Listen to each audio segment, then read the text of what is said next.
Hi, guys.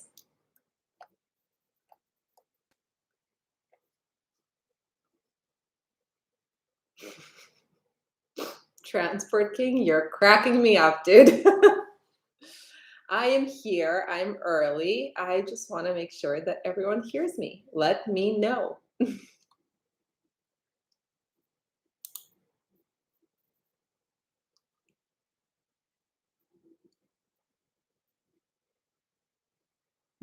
Hello. Hey, guys. Amazing. Wonderful. So I'm going to give it 3 more minutes because, again, I am always early because I want to make sure everything's working.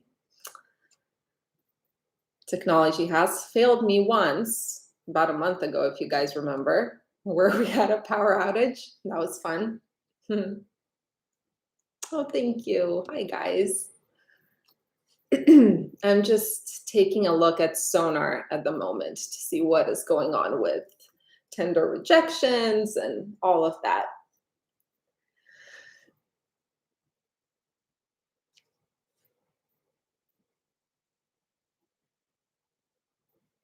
Hmm.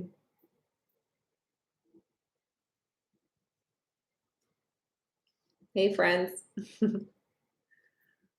I will answer all questions. Just 2 minutes. Cell tower issues. Yeah. In California, I forgot what the reason is. They keep I don't know what it is with California. Like California is very interesting. There are constant power outages, especially if you're with SoCal Edison. Oh my God, it's a disaster.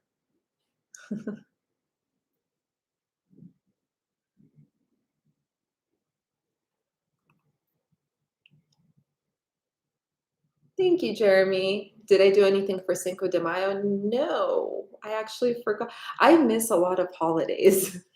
I'll be honest with you guys. I miss a lot of holidays. I don't even keep track of them. I'm so much into work, and when I have like a free moment, I spend it with family as much as I can. Sometimes it's funny. You guys won't believe me, but sometimes I forget how old I am. I have to actually count.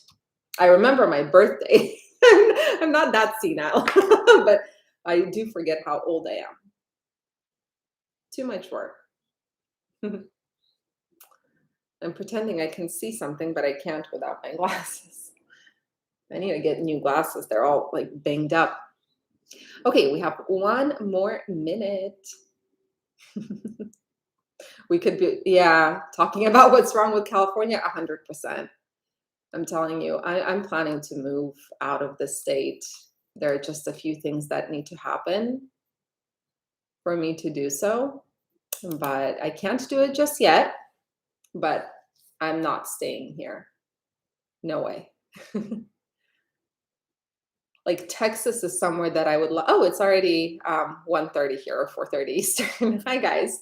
Texas is somewhere that I'd love to move, but honestly, I was speaking to my husband and he was telling me how pretty much all Californians are moving there, and that scares me. That scares him as well because, well, yeah, the mentality is very different, I feel like, in California.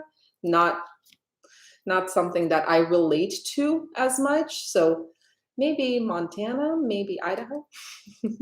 All right, let's go through the questions. I am going to give up on Sonar for a minute here. Um, okay, starting from the beginning, Leighton, do you have any numbers on containers coming into ports? I do. I mean, I don't right now, but I can search it up if you want to send me an email. Talk about trucking. I keep forgetting my email. Talk about trucking at gmail.com, and I'll send you the charts that I have. Just got a load going from Philly to Seattle for 5,100. Um, what is the, let me see, let me open Google Maps. What kind of equipment type do you have? Philly to Seattle. It seems low for some reason, but again, depends on the equipment type. What is the mileage?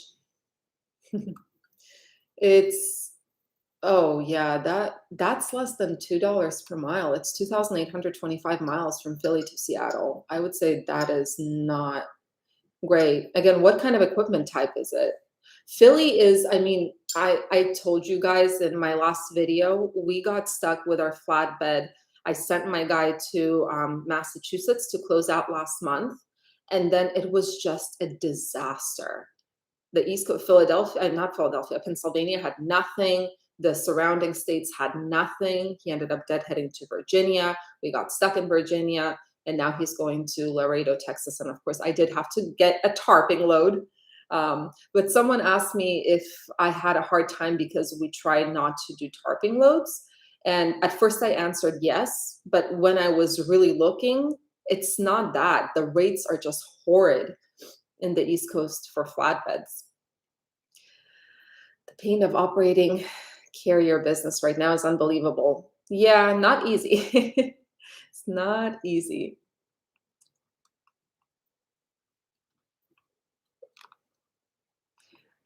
I'm going to try to answer as many questions as I can if technology works with me here a little bit and doesn't skip so much.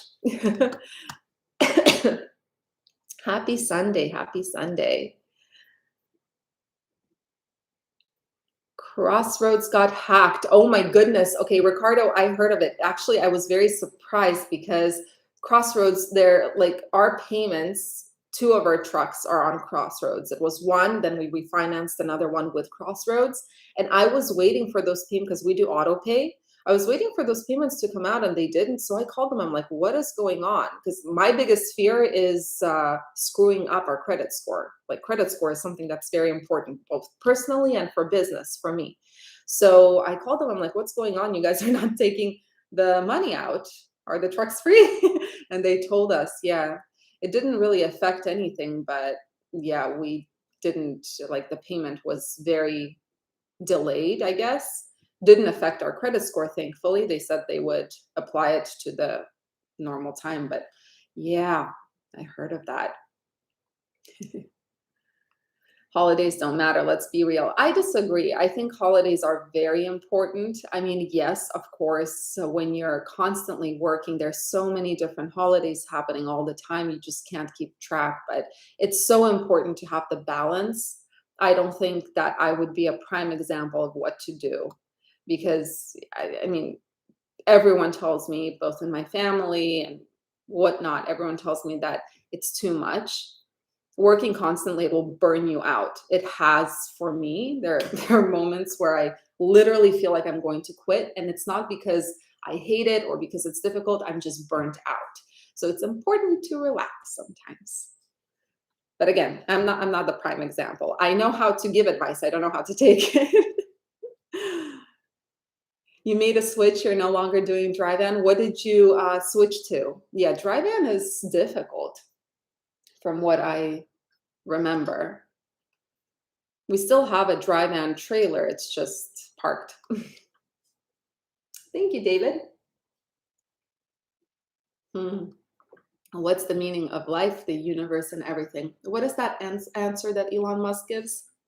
I think it has to do with the Hitchhiker's Guide to the Galaxy, whatever he says.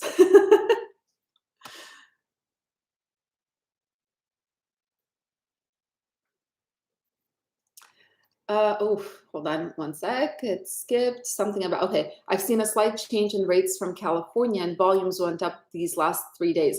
So California is interesting. Every time I look at California, at least for reefers, it looks like there is more outbound freight than inbound trucks.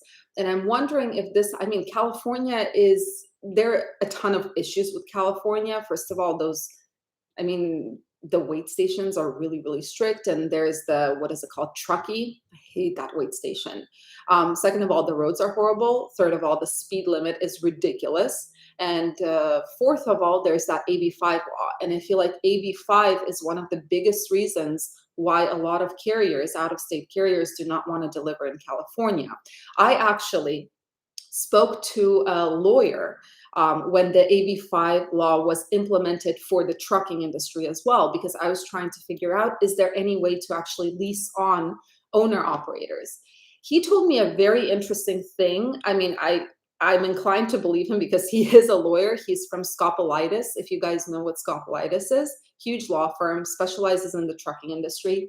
And he told me that California is one of those states. It has its tentacles everywhere. And he gave me an example of people like stewardesses, I think that, yeah, stewardesses, flight attendants, basically, who have layovers in California, just a layover. They're not even residents here. The law applies to them just because they have that layover in California.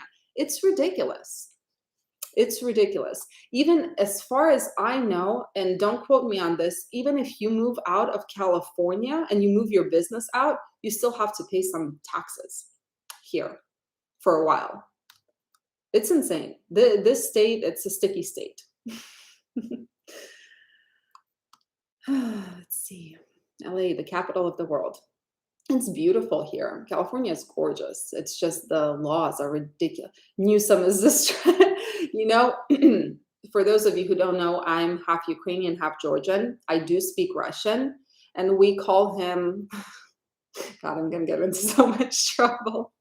Well, in English, I call him Gavin Gruesome. In Russian, I call him Govna Newsom. If anyone's Russian here or speaks Russian, you'll understand. You moved from Cali to Texas 7 years ago. How are you liking it?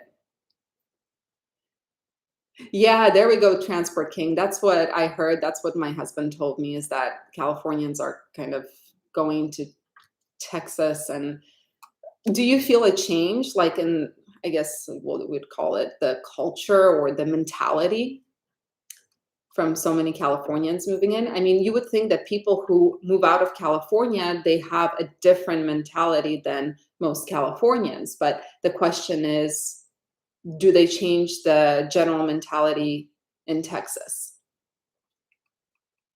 What are my thoughts on next? What is next? I'm sure that scares Texas as well. Yeah, that's part of the reason I don't think I would end up moving there, because I feel like everyone from here is moving there. I just, I have a very, I mean, I guess my family, we have a very different mentality from the California mentality. How we ended up here is, honestly, we didn't know much about California, and it was different. It was different when I moved here.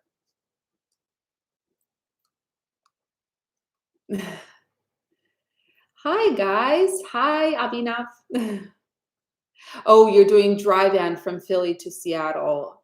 Yeah, it's still a very low price. It's such a long load. I mean, it's almost 3,000 miles for $5,100. Who was the broker? I'm curious. Don't tell me TQ out. Why did I not include the where to go? Honestly, I was so short on time. It was a very different video this time. So yeah, I put the things I could together and I completely forgot, because the where to go, it requires me to put in those numbers. Yeah, so that's why. But it will be in next week's video. What about Florida? Florida is beautiful. I've never been to Florida. I've heard that it's absolutely gorgeous and the roads are amazing. I have some acquaintances who live in Florida. I have some family members who want to move there. But Florida, I'm a little bit scared of the weather. I'll be honest, a little bit scared of the weather. The what are they called? The tornadoes. When I was a recruiter, we had offices everywhere. We had an LA office, a Miami office, we had a New York office, everywhere. And the people in the Miami office, our coworkers, like once a year, we'd have to close down the office because the terrible weather, and it was dangerous. So that's something that makes me nervous. Are inert metal casings safe commodity? I'm not sure. Does anyone know? Inert metal casings. I don't even know what that is.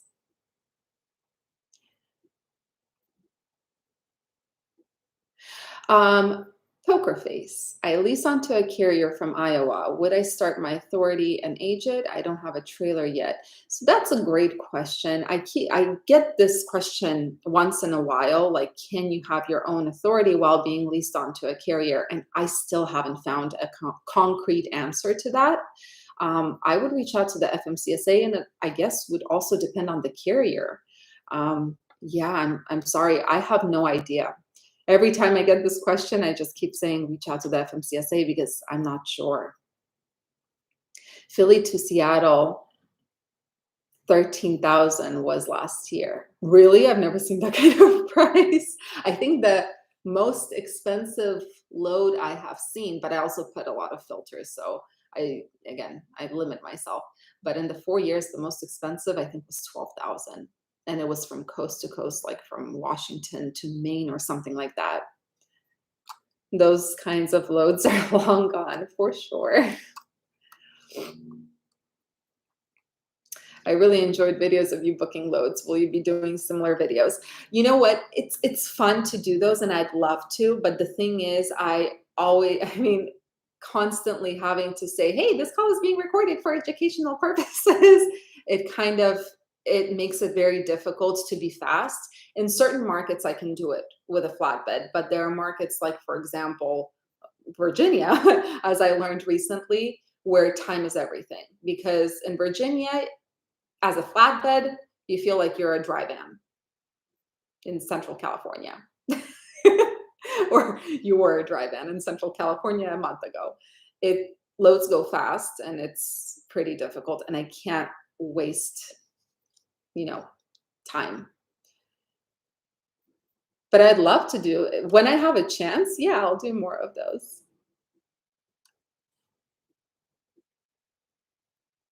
Do you think going from owner operator with my own authority to leasing people on to my authority is a good idea?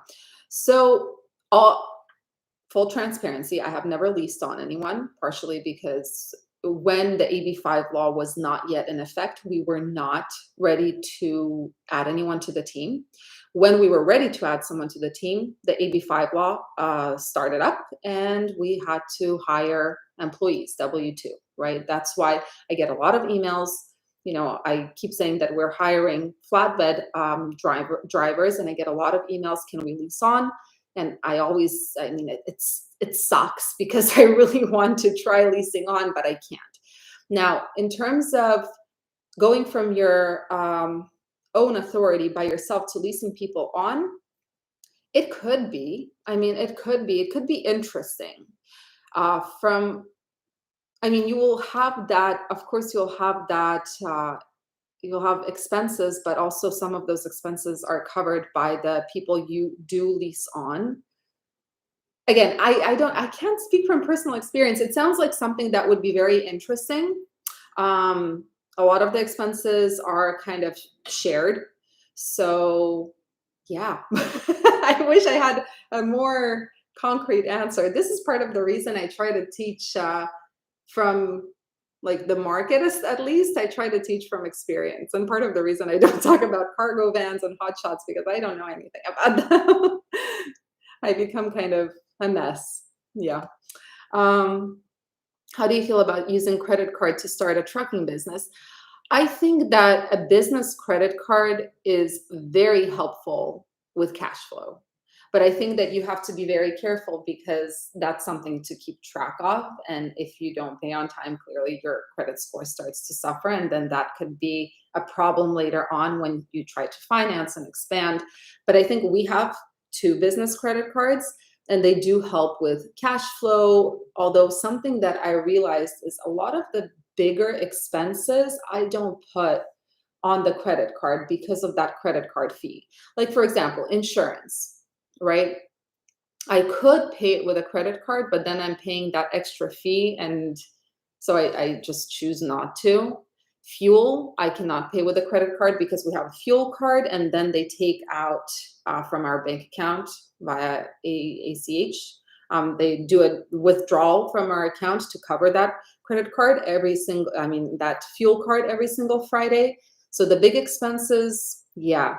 There are some things like Maintenance, what else do we like? Financing, you can't do on the credit card. You can't pay for it with a credit card. We do tools. Down payments on trucks have to be ACH.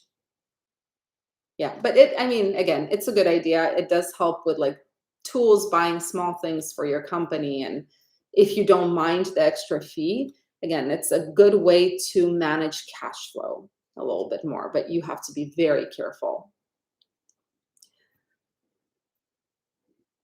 Do I pay drivers W-2 or 1099? W-2, because we cannot hire owner operators. I mean, we cannot lease on owner operators because of the AB5 law. So everyone's W-2, except for my business partners, but they're shareholders in the company. They do all owner draws. Mm. Happy enough. You know what? Actually, I think, I don't know why, maybe too much coffee that woke me up a little bit. The gross this last week was not that great because, again, we got stuck in the East Coast and it was really, really tough. As much as I enjoy working with flatbeds, and that skipped, as much as I enjoy, I just read a comment that's hilarious. As much as I enjoy working with flatbeds, this past week was, it just reminded me. I feel like I have trauma from working with dry vans, and it just reminded me of that. And I just hated everything last week.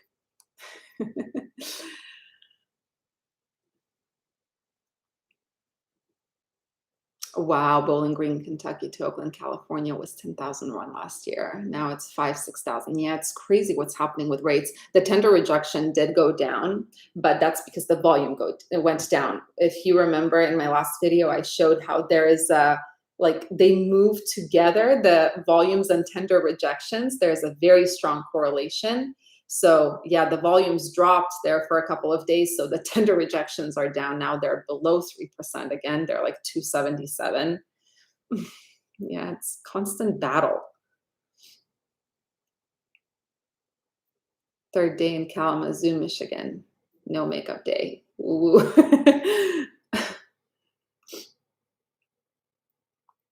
AD, I did answer that question about credit cards. And this will be, by the way, this will be recorded and you can replay it in case you miss the answer or anything. And if I miss your question, you guys, just email me. I know I'm super behind on emails. It's been a tough few weeks, but I will get back to you. I have less than 1 year experience. I want to buy a truck. Should I lease on or get my own authority? So that is a very interesting thing. I feel like with leasing on, you do have one advantage, and that's the fact that you do not have, I mean, there are several advantages. One of them is the fact that the MC is not brand new. And in the current market, it's really, really challenging to find a broker who's going to work with a new MC. Not impossible, it's very possible, but it takes a ton of work to do so. Thank you, Michael. Is FreightWaves sonar worth it as an owner? It's funny. I was on a call with FreightWaves just recently, 2 days ago on Friday, and we were speaking about it. It is if you're, how do I explain it? It is if you want to see how the market moves and if you want to make some internal predictions, I would guess. For me, I use it mostly for YouTube because I teach about the market and I do need that data, and Sonar is amazing in terms of data. And maybe finally we'll have some flatbed information soon, hopefully. Right now it's mostly reefers and dry vans. But for an owner, $8,000 a year, it depends on how deep you dive into the market, right? It depends what your decision making is based on mostly. For me personally, if it wasn't for this YouTube channel, I would probably not get Sonar. And the reason is because I would focus on the heat maps on truck stop and DAT because it doesn't, I mean, to make quick decisions, you really don't need sonar, it really is something for YouTube that I use, but it is amazing. And those who are really interested in trying to figure the market out, yeah, it's amazing. I'm sorry it skipped. Let me find my place. It won't burn you out if you're addicted to money. Money has never been a motivator for me. It's funny. Yeah. I have actually, you know how like, I'm gonna sound insane right now. Every person has some psychological triggers, either from, again, I studied psychology when I was in university. I have a bachelor in psychology, abnormal psychology. Every person has triggers. Making money is very important, of course, but like, I have an issue with it a little bit. For me, it's more about, it's like a game to see how big I can grow the business, which is impossible without money. But yeah, I burn out because I think the market became very inefficient working in this industry. There's still a way to make money, but it just takes 3 times more effort. So when you're constantly in it, yeah, it burns you out. Been there too. Would I ever join forces with another carrier? In what way? What do you mean? Fresno, California.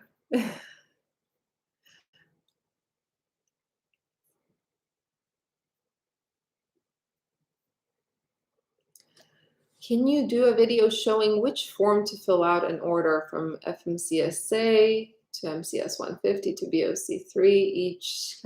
So I do have that in my carrier course. I do have some YouTube videos just going through it really quickly, but not how to fill out the forms. But I do have that in my carrier course. The answer is 42 bonus points. There we go. There we go. That's the one.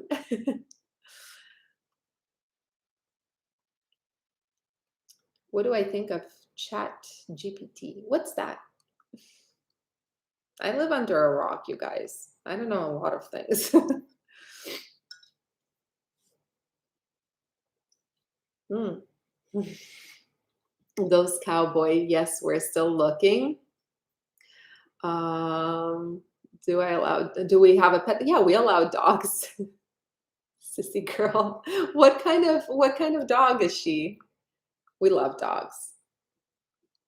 I'm gonna post a community post of me with Mr. D later on today. Trucking is slaving. I mean, it can be, yeah, I agree. Chicago, no good. Excuse me. We haven't been in the Midwest. No, I lie. We have been in the Midwest, just not Illinois. In Missouri, we were last month, but yeah, I feel like the market in general, it's kind of on rock. It feels like it's at the bottom and it can't get away from the bottom. Does that make sense? Is she on top chat or like, oh my God, Stevie, you just, that's what the issue was. See, I didn't understand why I'm missing so many messages. I'm on top chat. I'm going to switch it to live chat, you guys, and it's skipped right now. So let me see if that, oh my gosh. Yeah, it skipped a bunch of, I probably shouldn't have done. Okay, now I'm on live chat. So if you have any questions I didn't answer, please go ahead and ask them again because it skipped. It kind of doesn't let me go up too much, but at least it's live chat. Thank you for letting me know. A good destination is non-existent nowadays. Depends on I know that for at least flatbeds, my favorite place to be is either Alabama or Mississippi. You can make some money there. With reefers and dry vans, reefers again, dry van is parked, reefers are currently not operating in our company. Hi, editing Walla. Ooh, who's Karan? Karen? Karen? What happened there? Right now it's time to partner. Mhm. Thank you, Transport King. Transport King is our sheriff.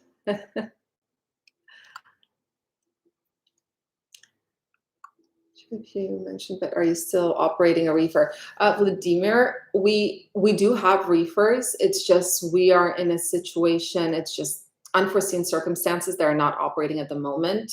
We're waiting, but yeah, we still have reefers in our company that are. One of them for sure is going to be operational. We just don't know when.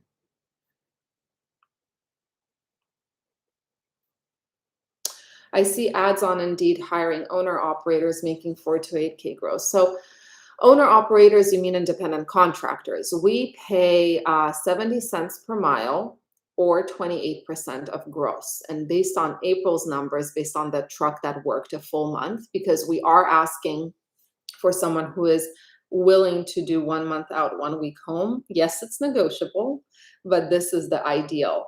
So based on that one truck, it would be somewhere, if it's 28%, it would be over 9,000 gross on a monthly basis. 70 cents per mile, I don't remember. But something that I do want to mention is the reason we're offering gross for flatbed is because the miles will likely be, it'll be difficult to hit those, not difficult, we just try to stay in certain areas and it's not a ton of miles. Does that make sense?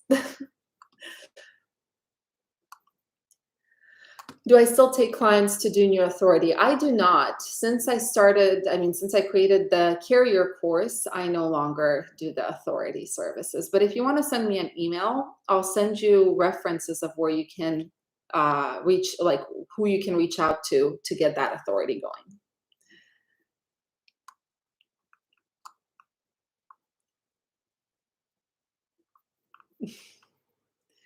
Credit cards are 18%. I saw like 2 weeks ago, there were over 20% interest rate. It was crazy. Yeah, I was just looking at some charts that I now lost, and I don't know where they went, by FTR Intel about like consumer spending. And it looks like for goods, consumer spending, it's not going down, it's remaining stable. But for services, it's increasing.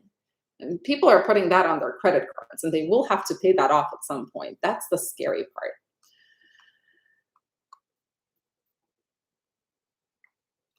Personal credit card, not business credit. How do you feel about starting with personal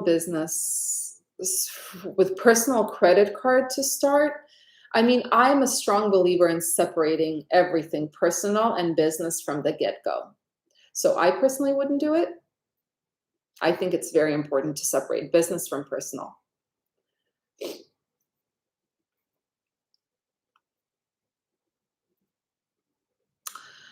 Kevin, what do I think is the reason that the trucking market is so horrible? It's very simple. Too many carriers came into the market because of the boom in 2021, but at the same time, the freight volumes dropped. So now we have a situation where there are so many trucks and not enough loads, and of course that makes the market on the shipper side, and brokers use it and they take a huge portion because they know they're going to sell that load no matter what.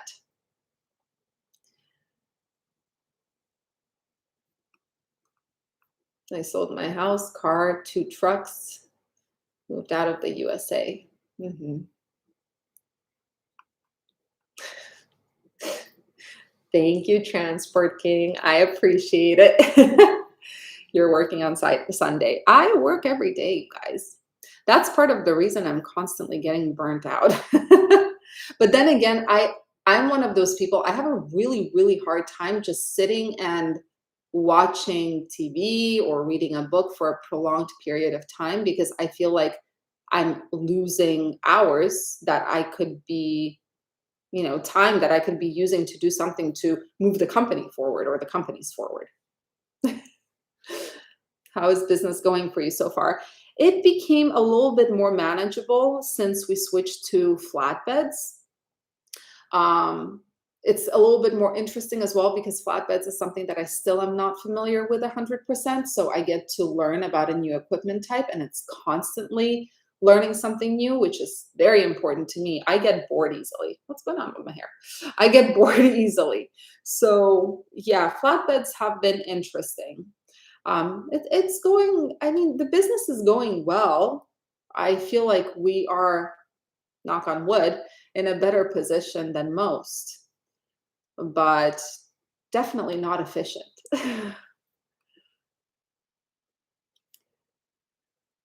Uh, AD, I did answer your question already. What do I think about volumes for the fourth quarter? Well, usually towards the end of the year, volumes do drop, but tender rejections usually increase because capacity leaves. Everyone's going on holidays, et cetera, et cetera. What do I think will happen? I was telling the gentleman from Freight Waves yesterday, they were asking about you guys and the YouTube channel. And they asked me this question. They're like, what do you think will happen? And I said, I have no idea. I wish I had a crystal ball. There's so many things that could happen.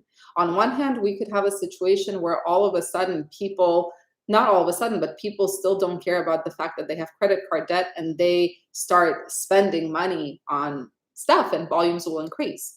On the other hand, which is the scary part, is people will have to pay off those credit card debts and they will not have enough buying power to continue spending. There are a lot of things that could happen. I just analyze whatever is happening today and I try to make predictions based on historical data.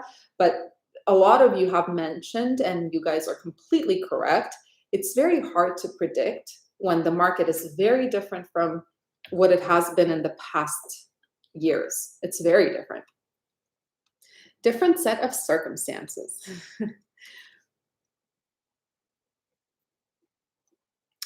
Fishing Pete, you want to get into trucking sometime next year. With my experience, what route do you recommend I take? Do you mean like starting do you have any experience? Like, do you have a CDL? Do you have any driving experience? What does your situation look like? Thank you, editing Walla. They're offering 1600 from Tucson, Arizona. Jesse, what kind of equipment is that? I know that, again, I'm so like I'm so buried in flatbeds at the moment, not reefers, not dry vans, just flatbeds. And I know that Arizona is horrible for flatbeds. So what equipment are you talking about? Is it reefer? Hmm. Trucking is in the drains till 2025. So many people are saying different things. Some people say end of this year. Some people say not until 2024, 2025. Again, it's impossible to predict because there are too many moving pieces.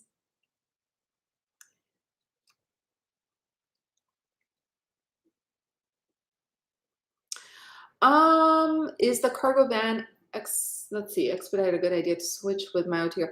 So cargo vans, sprinter vans, hot shots. Unfortunately, I don't have experience with that.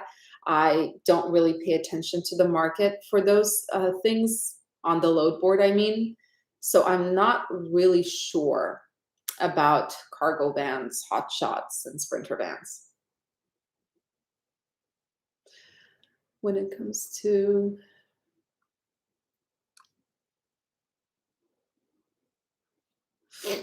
Ross Transport, 100%. So up until last week, I've been very good at keeping our flatbeds in like decent areas, right, where the volume is so high compared to the capacity that there's negotiating power, especially if you have the patience to wait.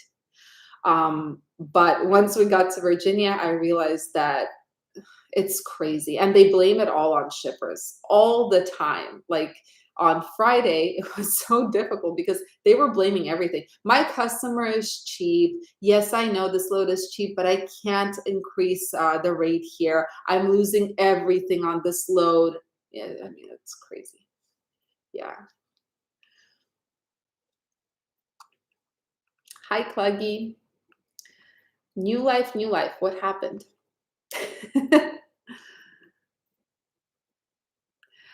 Would it be a good time to lease purchase a truck or should you wait? Hmm. Lease purchase a truck. I have to think about it. These lease purchase programs always scare me, to be honest, because there's so many tricks there, so you have to be very careful.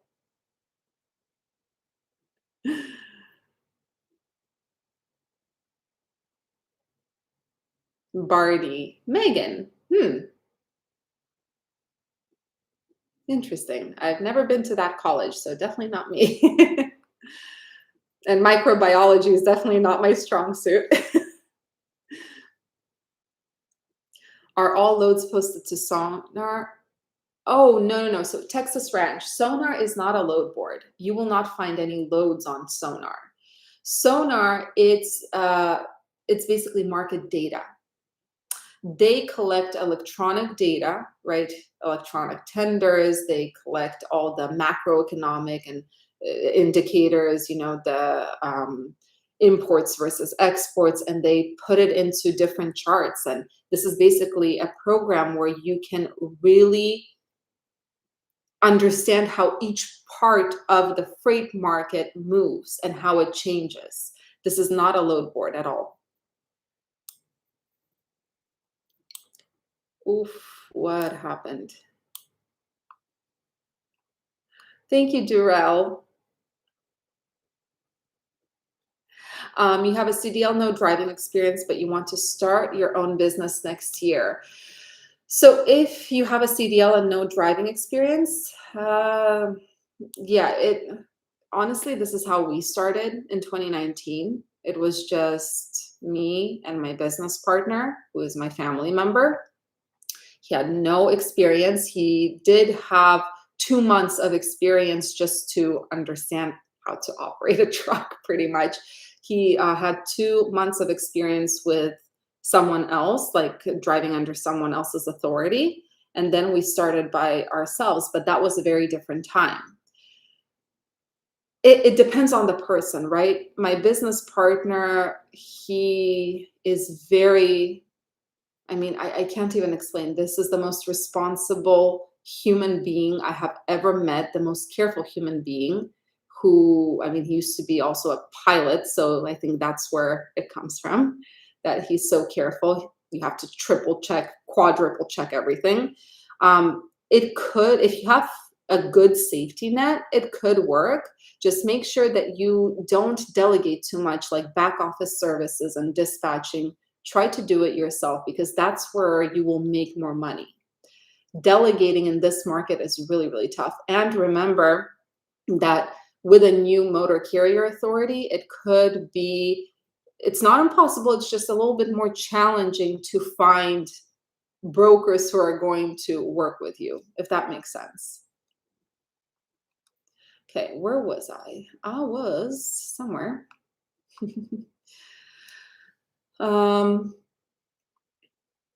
You focus on success and money will come on, yeah, your way. I think so too. I think that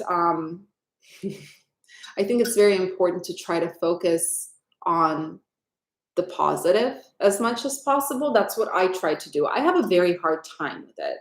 So if you guys, I posted like a week ago, I made a post that I deleted, not because I got any like bad comments or anything. It was just really something that I don't really share. For me, it's, I put my best foot forward in these videos that I make, even on these lives. But the reality is, most of my days, I'm having a mental breakdown. I'm completely serious. Most of the days, I'm having a mental breakdown. I'm in a bad mood. I find someone to yell at. Yeah, it's hard, but it's very important to try to focus on the positive. It's very important because once you have that mindset, your day kind of unfolds differently, or like the bad things that happen during the day, they don't How do I explain this? Geez, this is so difficult. I hate talking about like the personal internal feelings. When you focus on the positive, right? And when you have a positive attitude, the things that happen during the day, you kind of brush them off. What happens to me when I don't have a positive attitude, and this is just me, it might be different for you guys. When I'm in one of those really bad moods that you guys do not see, thankfully, and I hope that you never see because it's really bad, every little thing gets under my skin and it ends up ruining my whole day and then a few days after that as well, when I can't let things go and when I just don't let them bounce off me. Yeah, very important to have a positive attitude.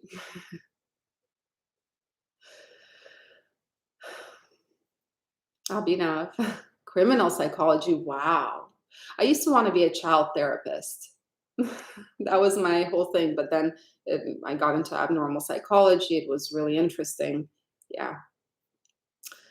What do I think about dry vans in Houston? Excellent question. I don't know. I did not operate the dry van. I mean, we haven't operated the dry van in a while, but let me see what's happening in Houston for Monday for dry vans. Um, Houston. Monday's tomorrow. Wow. 294 loads. And what are the rates like? To California, or I mean to the West Coast, they're terrible. Let's see, any good rates here? My gosh, what is happening? Okay, let's see shorter loads. I mean, the rates are horrific.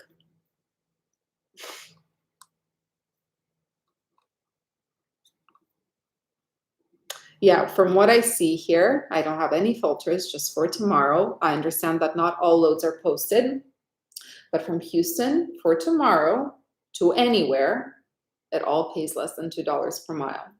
Now, you could potentially negotiate some of these, but it used to be that at least to the West Coast, it used to pay at least a little bit decent, not anymore. It pays, no, it doesn't even pay $2 to the East Coast, not even to Florida. If you consider Deadhead, it doesn't even pay $2 to Florida. There's one load to Alabama, which pays $3 almost, but they require 250 cargo.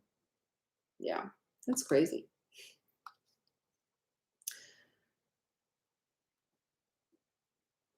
Thank you, Ross Transport.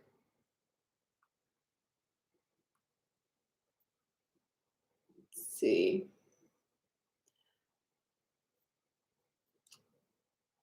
How did me and my friends start our own owner-operator owned trucking business? You mean with your own MC? You have to apply for the MC and DOT. Is that what you're asking? Hi, Amir. Bye, Heriberto. Heriberto. Bye, Barney.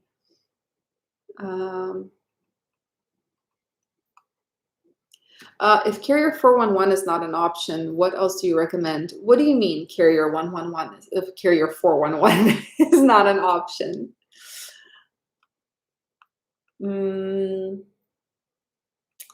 What do I think about freight volumes for the fourth quarter? As I said before, I don't know what's going to happen. There are too many moving pieces. It could go up. It could go down. It could stay the same as it is right now.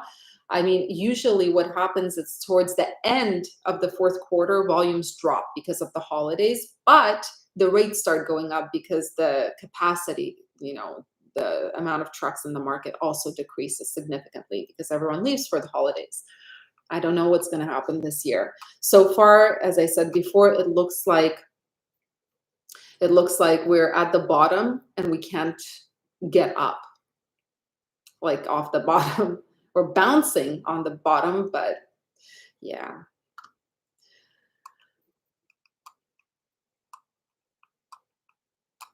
What are some interesting question? What are some pain points or issues for fleet owners? That is a really good question. You know what? I'm gonna write it down And hopefully I won't. Let's see. I'll try to get back to you. I need to just think about it.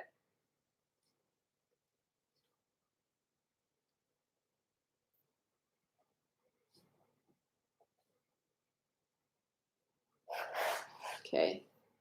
I just need to think about it a little bit. I want it to be a good answer, not just like a ridiculous one. Um, Powell, might sonar work also against truckers? Sonar is for everyone, so anyone can pay for it. Shippers, receivers, analysts, carriers, brokers, everyone has access to sonar. So could it work against truckers? Absolutely. It could. Thank you, Amir. Jeans and a black shirt, I mean, or a black colored top is like my go-to. It's my favorite color.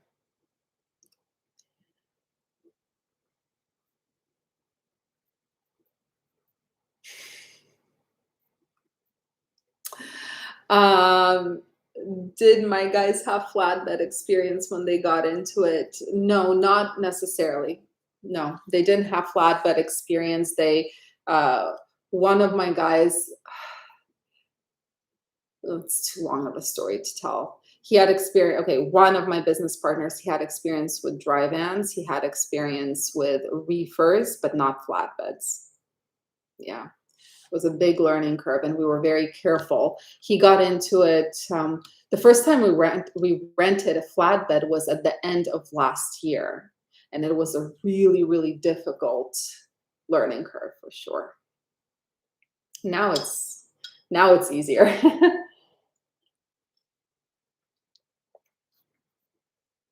Big companies should be regulated. Yeah, I wish. I wish on one hand. On the other hand, I don't know. AD, why don't you send me an email just giving me an idea? Because I see you're asking the same question. And send me an email, talkabouttrucking@gmail.com, and I'll be happy to answer. Just give me a little bit more details about what you're looking to do.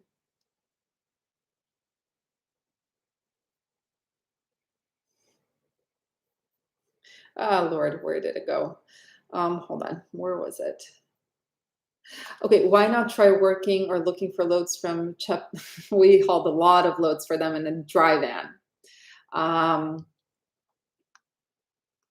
yeah, so hmm, it's interesting. You know what? I'm gonna write it down. Chuck pellets, Go.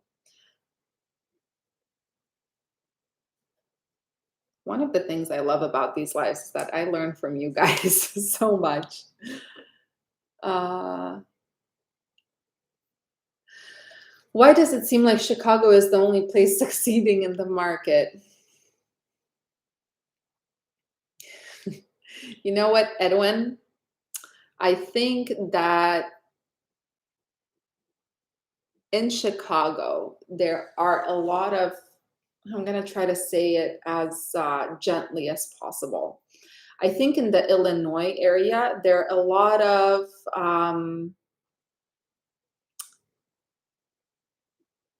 Eastern European companies, Russian companies. Now, I'm not saying this because I'm half Ukrainian. I just know how I know how business is done in Russia. It's very different than in the United States. In Russia, it's crap. I don't know if I. Okay, I started. In Russia, there's no way to. Uh, crap. I got myself in a situation here. Okay, in Russia, there's no way to do everything 100% legally if you want to succeed. This is just not the country for that. I know that for a fact. Okay. Um, and I think a lot of that mentality, it's just the mentality, it crosses over here as well.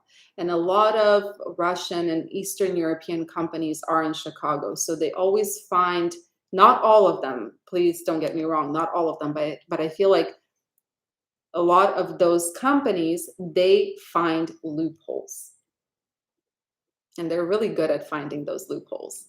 Now, yeah, that's just the mentality. I'm not gonna say anymore. I'm sorry. Um, or what Transport King said. Um, okay, I'm going to move a little bit. Let's see where. Well, no, I'm not. How much would you ask for a load, Columbus, Indiana to Jamestown, New York for a dry van? Well, Jamestown, New York, again, I'm not sure because I'm not as familiar with the market, but let me see what's happening in Jamestown.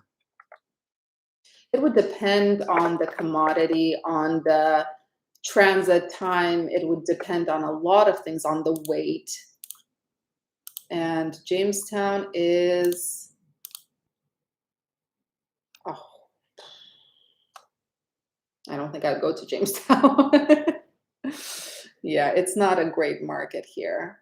See, like from this place, the only loads that pay well are to the Northeast, like to Maine, to Connecticut. Yeah, so I had such a bad experience with the East Coast this past week, even though it was a flatbed, that I am not sending my guys there. Hi, fugitive.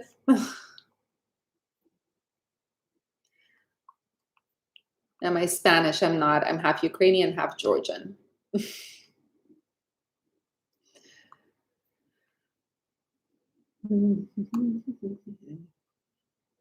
So we need more carriers to go out. Tall guy trucker, yeah. It's a horrible reality. And I keep saying I feel bad saying this because my whole channel is about trying to help people succeed or giving them a little bit of an advantage in this industry. This is the whole point of this channel. It's a hobby of mine. I enjoy it. I enjoy getting emails of people saying that it helped them immensely. It really, really is nice. But the reality is, yeah, carriers have to go out of business for the market to get better.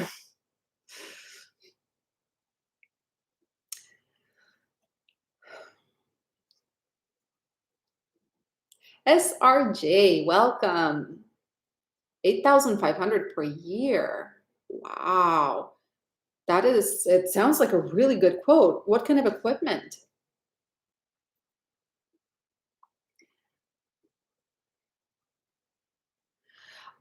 Fugitive. Yes, I did not mention the carrier population, the change in carrier population, because that data is not out yet. I rely on FTR Intel to get that data. I personally do not know how to get it, so I'm just waiting for them to release it, and then I'll definitely include it in the video. I've been checking. They release their data every single Tuesday for trucking.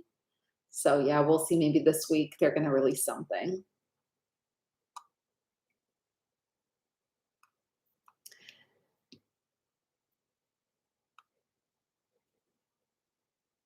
Fishing Pete, I think I answered your question already, or I asked you a question.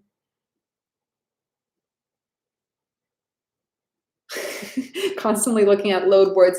I do this. I used to do the same thing. Now I'm constantly looking at sonar and the outbound tender volumes versus rejections. Like that is my thing. I keep staring at it, waiting for it to tick up a little bit. I get so mad when it doesn't. Don't give away too much on flatbeds. Yeah, I've been getting a lot of nice comments about that. I try not to gatekeep information. I feel like it. I feel like my channel is not that big where it's going to make a difference. Yeah, but I don't really have much to share about flatbeds anyway. I mean, it's just like for any equipment type, you have to know the market, which I show every single Friday, which people hate me for. You have to know the market. You have to know where to stay. Flatbed is not good everywhere. And it's also for a very specific type of person, right? Flatbed is not for everyone, for sure. Load board can be very time consuming, I know. It's interesting. Before sonar, I would spend, like when the loads were booked, I would love to like put in wherever my one of my trucks is going to, and then start looking, okay, this load comes out of this area, goes to this destination, and I'd put in that destination to see what I could potentially get. And I never really realized that the market changes so quickly, it doesn't matter. You can't pre-plan like that. The market changes quickly. What is happening to my hair?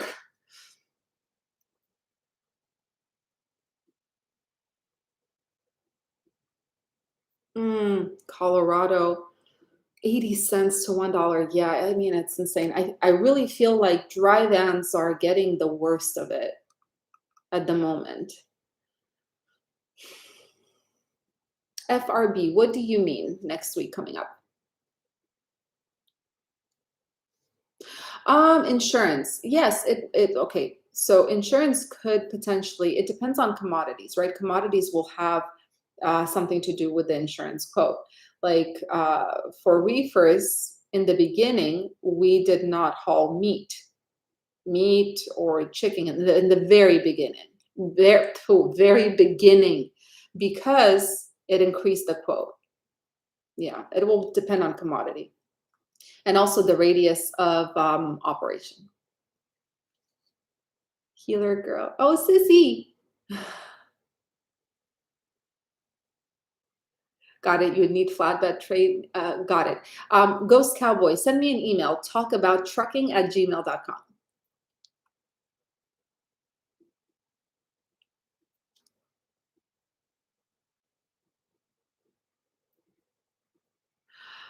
Luca, I just started going to practice to learn dispatching. So far, I have only been following where the trucks are going and where they're delivering, picking up, and so on. So with dispatching, I mean, I feel like one of the most important things is to know the market, which you will pick it up by yourself once you start dispatching trucks. For that equipment that you're dispatching, you'll pick it up pretty quickly. Where are the good areas? Where are the bad areas? Why is the load paying so high to a particular area? You pick it up pretty quickly. My opinion, what do you mean, my opinion? It sounds like you are learning the important things, but really just if you have access to a load board, play around with it. Just check out different destinations, different loads, where they're going, from where to where they're going, where the volume is, and also what the markets look like in those places where you would potentially deliver, or your guy or girl would potentially deliver.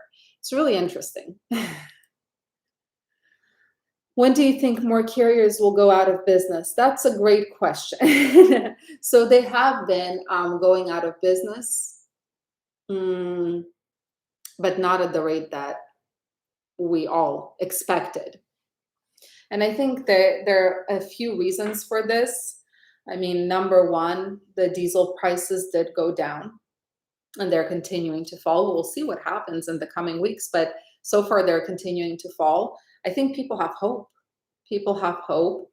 There are a lot of people who don't really know their cost per mile, so they're kind of operating at a loss without realizing. There are a lot of people like that. Uh, Touch us. Love the name. Do you know what ports are busy right now? That's next one. Excellent question. I am not sure. I don't really follow ports as much. If you want to send me an email, talkabouttrucking@gmail.com, I'm happy to look into it. Just send me the question and I'll send you the charts that I find on Sonar. Sure, Kieran Bedo. Love the name.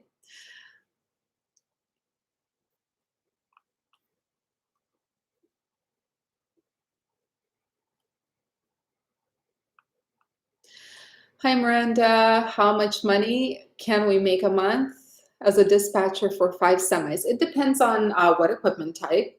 Where's my calculator? It's too far away. It's behind me. Okay, give me 1 second. So let's say you're making 20,000, or your guys, girls are making 20,000 gross on one truck, a dry van per month, and you charge 7%. So that's a thousand. Oh wait, hold on. Yeah, 20,000 gross, 7%. 1,400 per truck, 5 trucks. That's $7,000.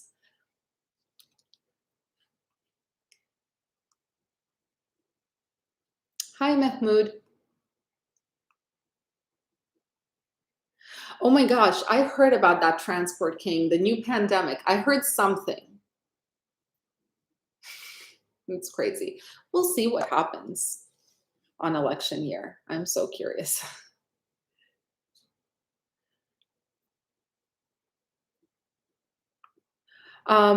In terms of compliance, what do I need to remember? Insurance renewal? Yeah, you'll have to renew the insurance every year. BOC3 depends on who you get your BOC3 from.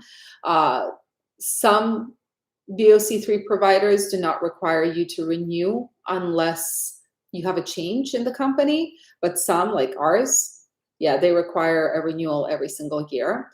IRP has to be renewed every single year. IFTA decals have to be renewed every single year. You have to pay IFTA, New Mexico, like state taxes if you're operating in different, like in interstate. You'll have to pay those every quarter. 2290 every single year. There are a few things. Yeah, UCR every single year. And Form MCS 150, don't forget that. Anytime you have a change in the company, or every 2 years.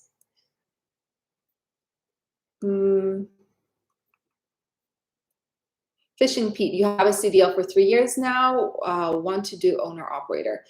Yeah, so what was your question? I forgot. Oh, you wanted to do owner operator, whether it was a good idea. Yeah, I mean, send me an email. I'm happy to give you my, well, okay, let me just try to answer it. Is it a good idea to go from, if you have a CDL, to do owner operator? Can you remind me if you're supposed to be leased, if you're looking to be leased on or under your own authority? I'm so sorry. There are so many questions. I forget what the original one was.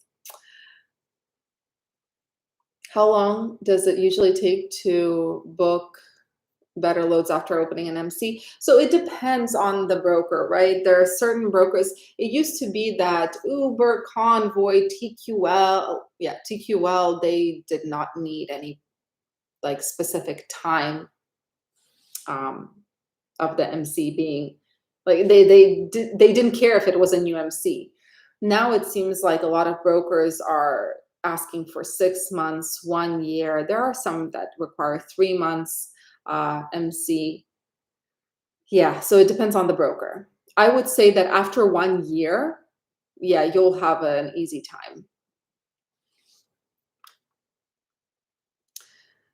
How do you find carriers as a dispatcher? Lots of cold calling. One of the ways, if you have, well, I teach that in the dispatching course. One of the ways that people find carriers is by, yeah, carriers is by looking at the posted trucks on the load board. I've been getting, I'll be honest, I've been getting so many calls when I post the truck from dispatching companies. Yikes. So you have to be careful with how you cold call, because my first reaction, I told you guys, I do get into a really bad mood a lot of the time that I don't show on camera. My first reaction is to use those people who cold call me, trying to offer their dispatching services. Yeah, those are the people that I get really pissed off at. It's horrible. It's horrible, but I'm human. Yeah, so be careful with how you cold call. Don't spam. WC Fine Vader. Thank you for being here.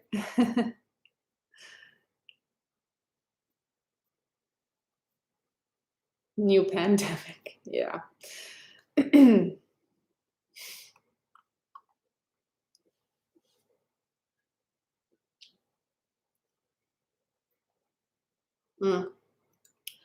Interesting. Electric investing in electric trucks. I just don't see that the infrastructure is there for electric trucks yet to operate on the level that diesel trucks operate. Hmm. Luca, I answered your question. Thank you so much, week 13.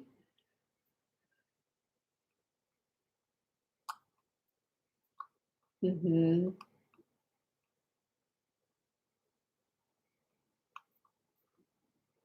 Hmm. Talal, send me an email. Talk about trucking@gmail.com.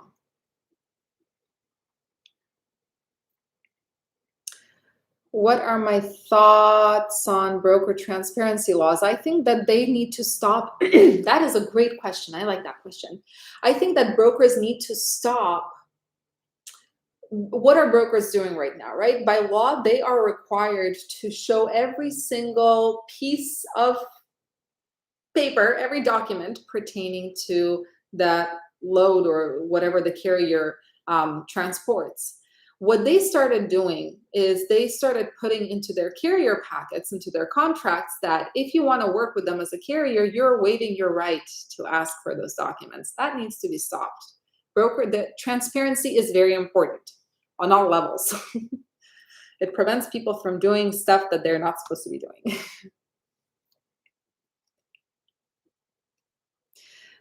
Risk and net. That is, yeah, that question I get a lot. I don't know. I haven't found a clear-cut answer on whether you can have your own MC while running under someone else's authority. I would recommend reaching out to the FMCSA.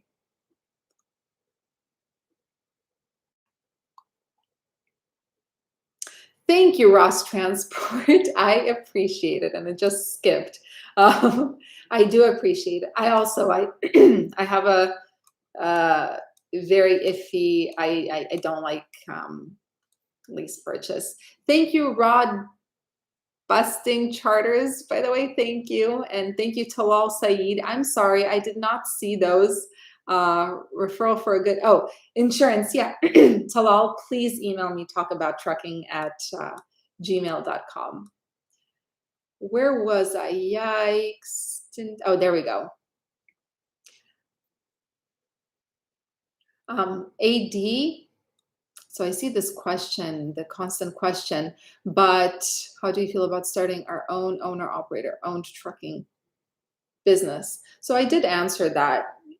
I mean, if you have a good safety net, yeah.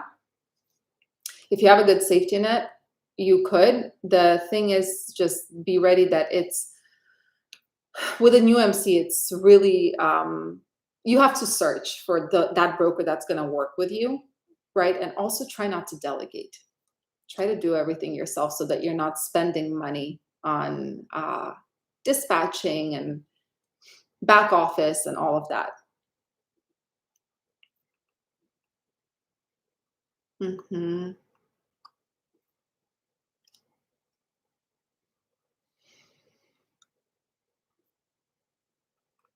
Firefighter full time. Wow.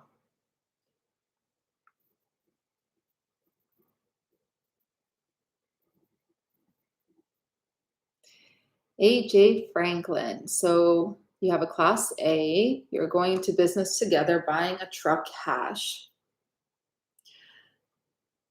Hmm. So are you planning, you're going to work off the spot market? What kind of equipment are you planning to operate?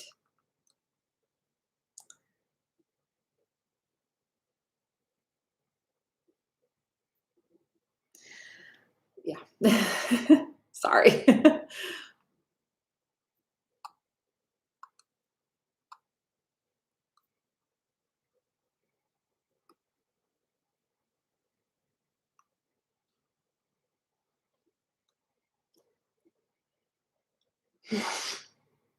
Mental breakdown is normal nowadays. Yeah, it gets pretty bad. I mean, don't like, I don't act completely insane, but I can get into such a bad mood that it's like Yeah, it's pretty bad. I try to put my best foot forward here. A lot of people don't understand why I'm always smiling and why I'm so hopeful. But honestly, this is also it's therapy for me because I'm trying to put myself in a like positive mindset and everything. Yeah, I can get into a really bad mood. So I'm not like I try to show the most positive parts because that's what we all need, right?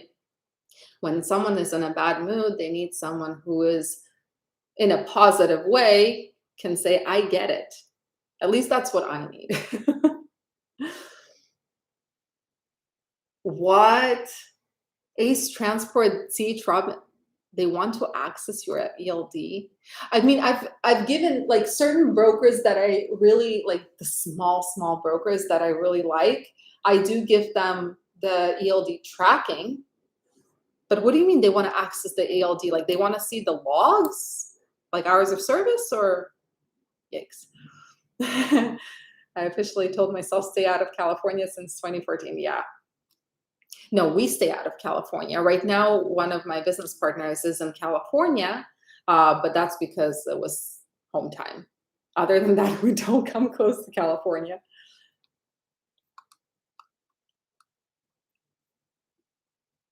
Yeah.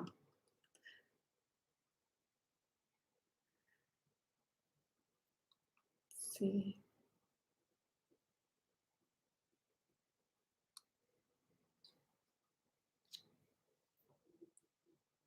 Freud, all the way Freud.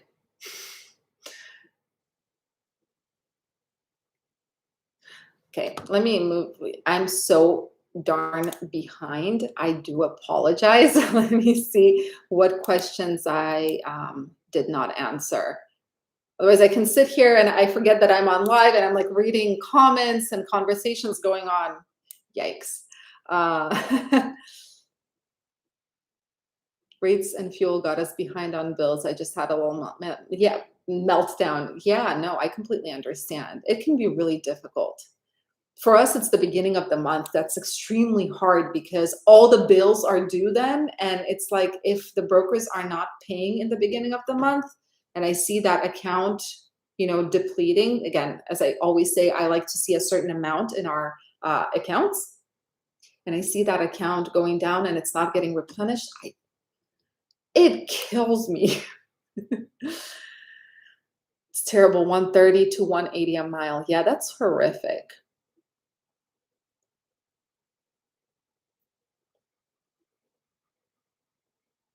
Bryce, do you mean a flatbed driver? Yeah, out of California. We would. We would hire, I mean, we hire from anyone, anywhere in the US. The only thing is in California, just to be fully transparent, just to make it a learning thing. From California, because of the way, I mean, we are a California based company. So we do have certain taxes that we pay based on California taxes. But with a W 2, it also matters where they're from. So with California, of course, those taxes are very high. But yes, we are open to hiring from California as well. And also the workers' compensation insurance rates are different based on where the potential candidate is based. In California, pretty high. But yes, we're hiring from California. I wanted to be a mathematician. I loved math. Like my thing was algebra. I hated geometry, but algebra, heck yeah. We all know that the freight market went down. How long until it goes back up again? That is an excellent question. I think that as we progress into summer, we'll see that the rates are getting a little bit better. Again, I'm talking relatively, guys. I have received so many comments saying that how can you say it's a good market? It's so crap. Relatively better. There's no great market. The rates are not going to be like 2021, but I think as we progress into the summer, it's going to get relatively better. And then we'll see what's going to happen in quarter four. Thank you, King Bush. Do I think it's a good time for a new authority? It's a catch 2023. Catch 22. Yikes. Is it a good time for a new authority? On one hand, there's overcapacity, right? So you're competing with a ton of carriers and brokers know it. On the other hand, yes, the question really is, can you make money? Yes, you can if you're not delegating, if you know the market. The only thing with new authorities is you guys have a little bit more of a hurdle because of your MC. When you're new, brokers in the current market, because they have so much choice of who to, give the load to, they are getting more and more picky about that MC age. But yes, you can make money if you do not delegate. If you have a family member or a friend who can dispatch you or do the back office for you, that's perfect. I think that's part of the reason that my two companies, that we are in a better situation, because I am the one who does all, like, the dispatching, the back office, compliance, anything. That's me. I do not delegate. Stop promoting. Guys, you remember how I said I get a lot of comments saying that naughty Miranda promoting Flatbed? Truck God is the one who's telling me that, which I understand. But I can't gatekeep information, right? And as I say, Flatbed is not for everyone. Is it? Am I having more fun with Flatbed? 100%, but that's because it's a learning curve and I get to learn something new. But it's, again, market. Market is everything.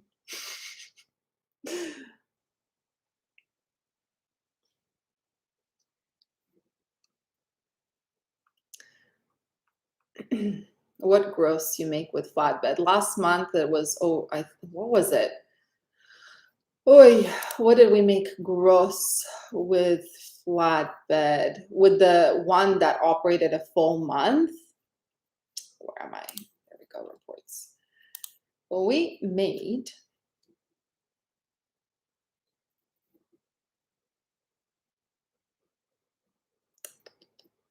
like 34 gross.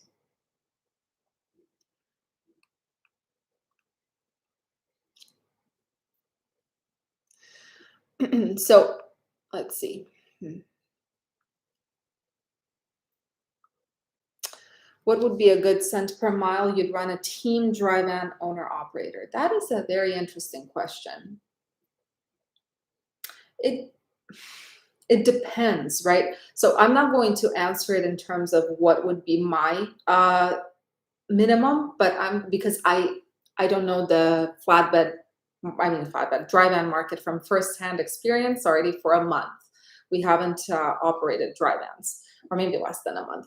But I am going to give you some ideas of how to figure that out. Owner operators, are you talking about yourself and someone else? Or it also depends on, if you were to hire team drivers, it would be very different. It would depend on what the lane is and what the commodity is, what the transit time looks like, especially for team drivers.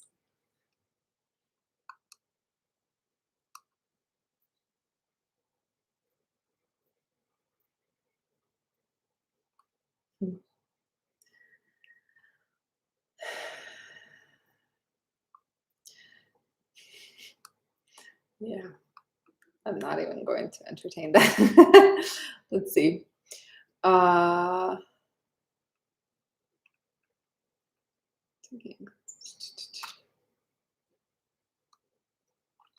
Sorry, trying to sift through just the conversations going on. Forget work, let's go to Disneyland. Yes, I concur. Like they have that ride, It's a Small World. Oh, I love that one. No one get into Flatbed, stay away. Truck God, you crack me up.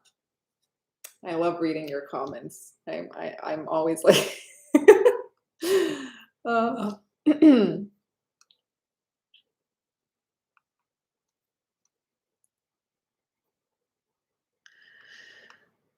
see. AD, do you think being leased on as a flatbed driver, driving in just Texas, I can make sufficient amount over 8K a month? I mean, it's very hard to answer that question because if you're leased on, it depends on what kind of percentage you're getting or rate per mile or whatnot.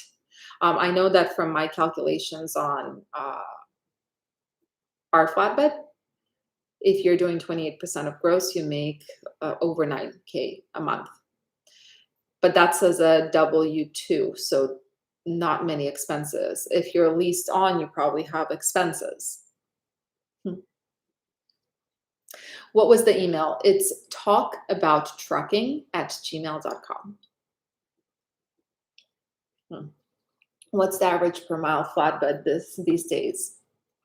So we have been averaging over $3 per mile. It was not even $3. It was over $3, but this is loaded miles. With Deadhead, it was under $3. It was like $2.80 something. I don't remember. I made a video on our numbers just a few videos ago.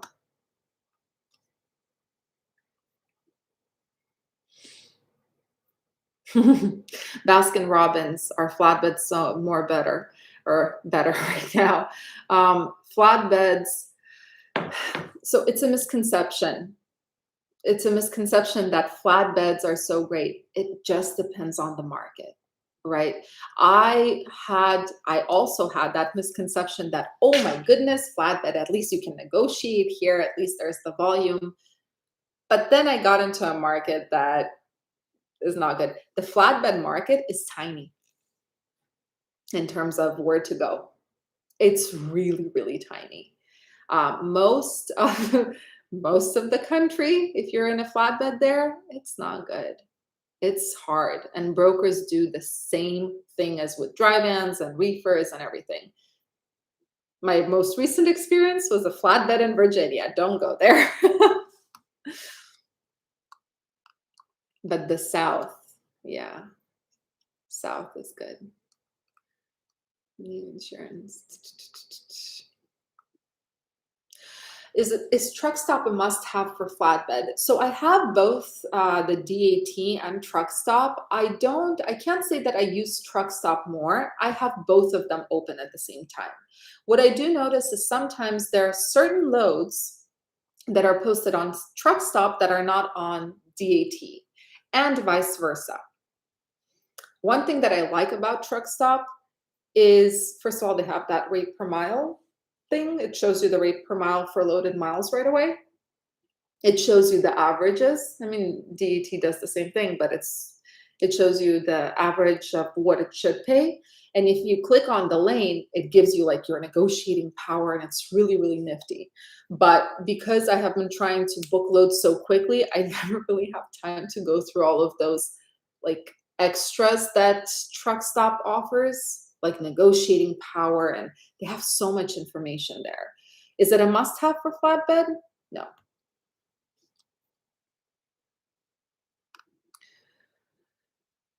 Thank you, Bane. What trailer is the most in demand? Usually it's dry van. Dry van volumes are usually very, very high, and this is the most in demand trailer. But the problem is dry van is also, there are so many of them, and there's so many reasons there are so many of them. One of them is that this is the cheapest equipment to purchase or rent. And number two, the cheapest to operate, and it doesn't require a lot, right?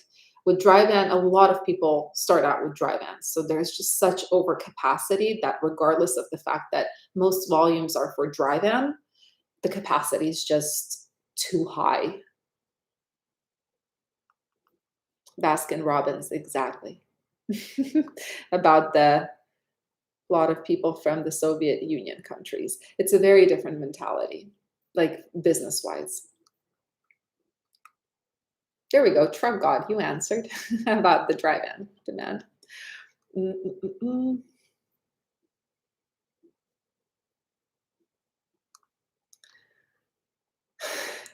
Putin left the chat. He's not welcome in the chat. I have so many things to say about that one, but I won't.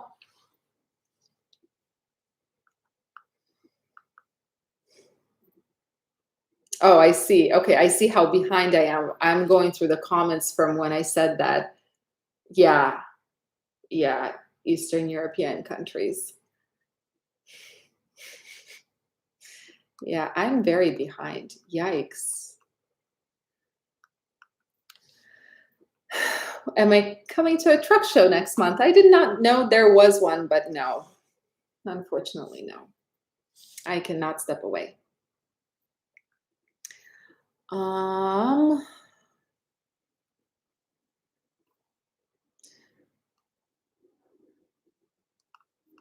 let's see. I'm gonna go a little bit faster here because we have 30 minutes and I'm so behind.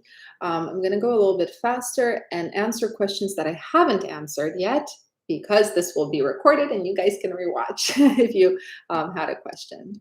And again, as a reminder for those of you who just joined or joined recently, if I don't answer your question, please email me, talkabouttrucking@gmail.com.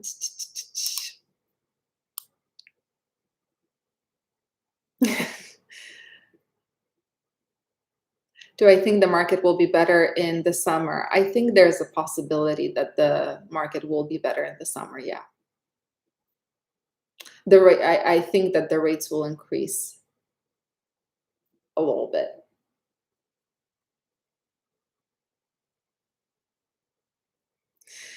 Ah, Gabriel, yes, the fuel discount. No, you did not miss it. I didn't make it yet. I got so caught up with so many things that I haven't had a chance to yet. Yeah, that one will take a lot of coordinating. I did not make that video yet.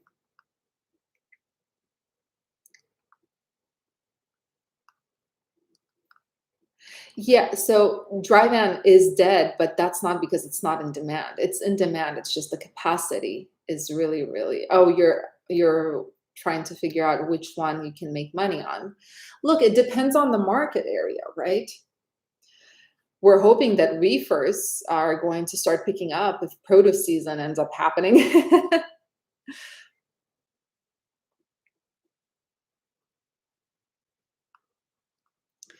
Let's see. If I'm missing your question, I do apologize. I am just trying to answer the ones that I haven't, um, like topics that I haven't talked about yet. I'm always behind.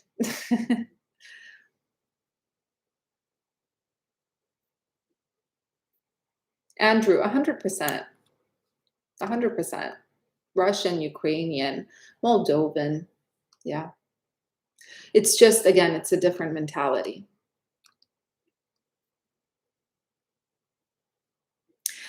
Miguel, you were wondering how you should pay your driver, W-2 or 1099. That will depend on a few things. Number one, where are you based, right?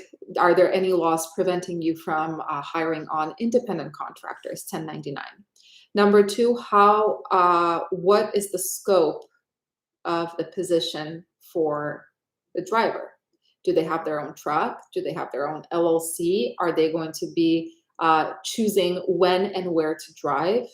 There are so many things that have to happen in order for a person to legally be considered a 1099, an independent contractor. They have to have freedom, right? You cannot tell them that you have to take this load. They get to choose. They get to choose. They have to pay for their expenses.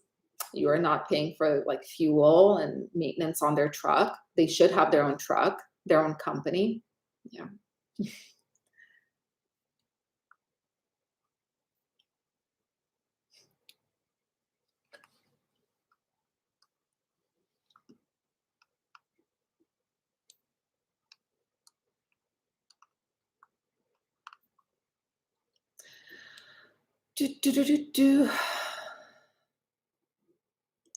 Edwin. Yeah, no, it was a hard one to Talal, I just got your email. Thank you. I will get back to you. It was a hard one to answer because I don't want to, I hate stereotyping, right? I don't want to put everyone in the same basket. But yes, yes, the mentality is very different. And this is because we're all a product of where we grew up. Yeah. I didn't grow up here. I moved to the US in 2009. But my mentality, I think for me, it's something else. I wear suspenders with a belt, and I have always been a very by the book person, which is why I have a very hard time taking risks, which is not good in business. But I also kind of I operate with caution all the time. Yeah, which is not great either. You need some color in your office, maybe a plant or something. I have a plant. It's a fake plant because real things, they don't survive this office. The only two things that survive, well, except for the humans, are the dogs. Nothing else survives. I do not know how to take care of plants.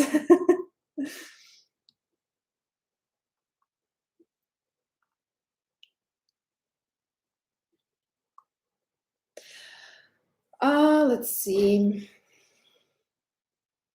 How often do I go live? I go live every other Sunday at 4:30 p.m. Eastern, and I do market updates and forecasts every Friday.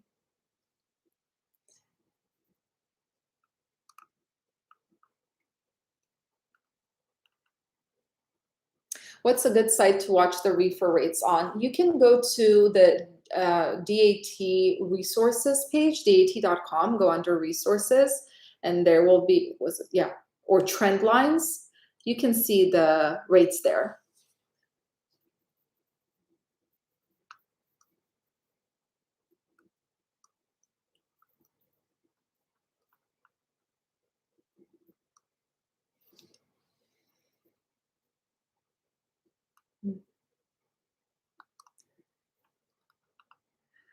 What is my favorite truck? Well, we have only are you asking me, Jose? I'm sorry. I'll answer it anyway. We operate only Freightliners, so that's the only one I know.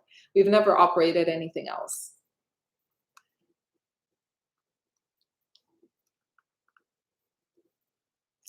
And it skipped. Yikes. Oh, Cameron, thank you so much. Power only. So power only, I heard, I don't know much about power only. I've never done it.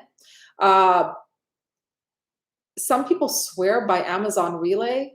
Is it? Yeah, Amazon Relay. I never had a good experience with them. I've never hauled with them, but then again, we never did power only. I would recommend looking at their load board, but to be quite honest, I'm not very familiar. Transport King, are you familiar? You're familiar with power only, no? Let me know. I'm sorry, guys, it skipped, so now I don't know where.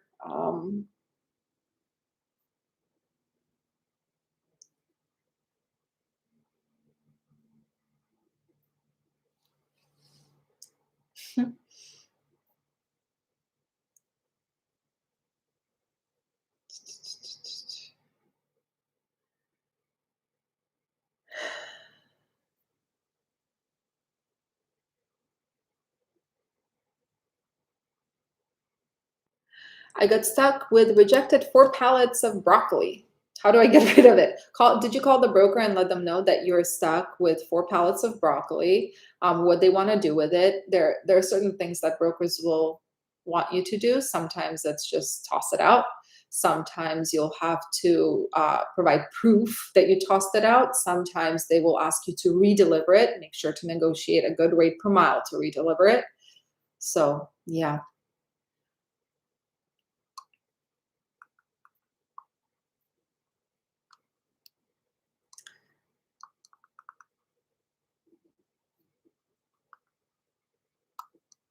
Go out, enjoy the good weather instead of answering useless. I enjoy this though. I enjoy these lives. I'm not doing it because it's a have to or something. I really enjoy this.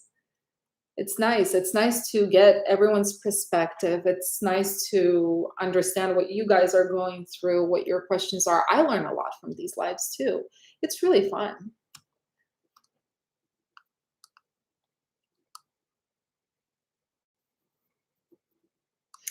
Penny Bennett. I do not know of any websites of shippers that are looking for direct carriers.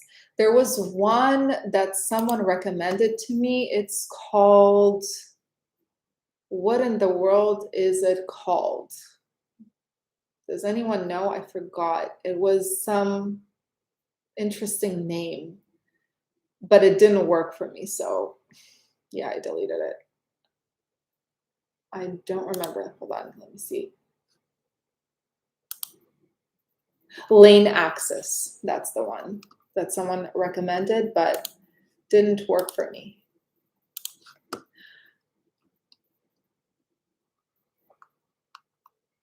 Oh, Project 44. Oh, yeah. Yeah, I know about that one.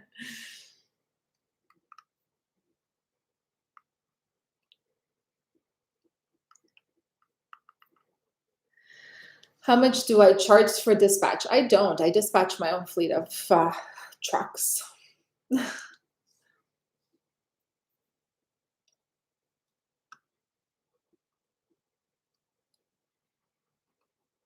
Super King. I recommend something we do with our reefers, or used to do when they were running, waiting for them to start running again. Take a photo of the product before you close the doors when loading, and then take again a photo before they unload. We have never had a claim with a reefer, even though we've had rejected things. I even showed in one of my courses, there was this cheese, unprocessed cheese. The box, the way they loaded it, it was like soaked and it was falling apart. We took a photo of that. I sent the broker an email. I called her and sent her an email showing her the photo that, look, this is going to get rejected. She said, okay. And they did try to reject it at the receiver. It was falling apart. It was horrible. They did try to reject it at the receiver, but because I had proof that the broker said it was okay and proof of how they loaded that product, or I should say my business partner had proof, no claim. Always take a photo.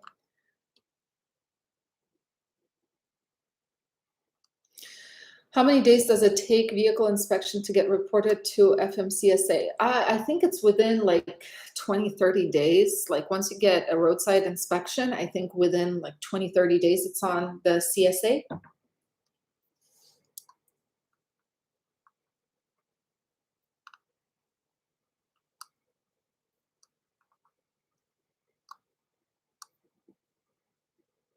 Pop-Tart got, oh, or it's reported immediately. But on the CSA, like the score, your CSA score, I don't think it takes a few weeks.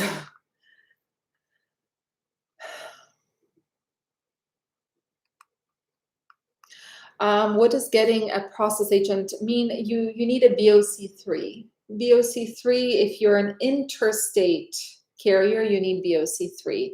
So if you go to FMCSA, the website, type in BOC3, and they will give you a list of different companies that they recommend.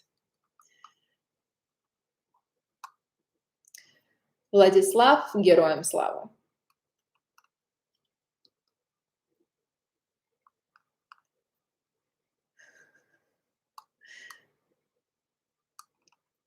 Um,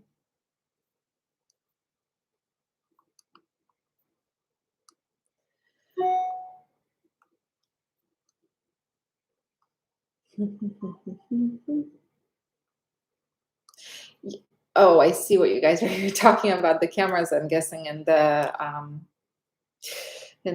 like to do with insurance. Those are horrible. We have on our baby company. Uh, this is not where we're hiring. Not for our baby company. We're not hiring for our baby company, but for our baby company, we have insurance. It's through CoverWhale, and they require a driver-facing cam. and my business partner hates it. It's horrific, and it follows you, and it talks to you. It's horrible. It really is horrible.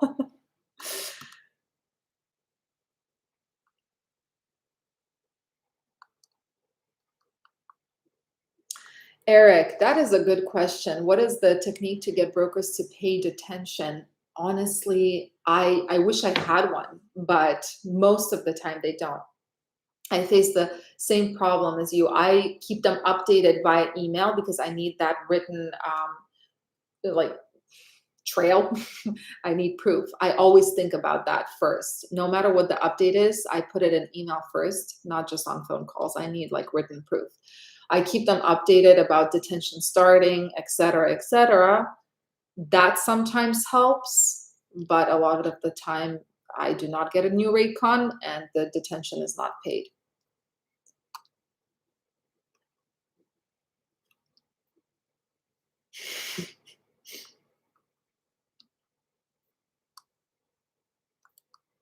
Thank you, Michael. Super King, I agree. Bad times, they too do teach us a ton. And the most important thing that they teach us is that during the good times, don't start spending everything you earn, which I think that this is something that a lot of people do. You're going KD Transport, Manassas, Virginia. Are you in a flatbed? Oh, yeah, Wyoming, Montana as well. There is nothing there.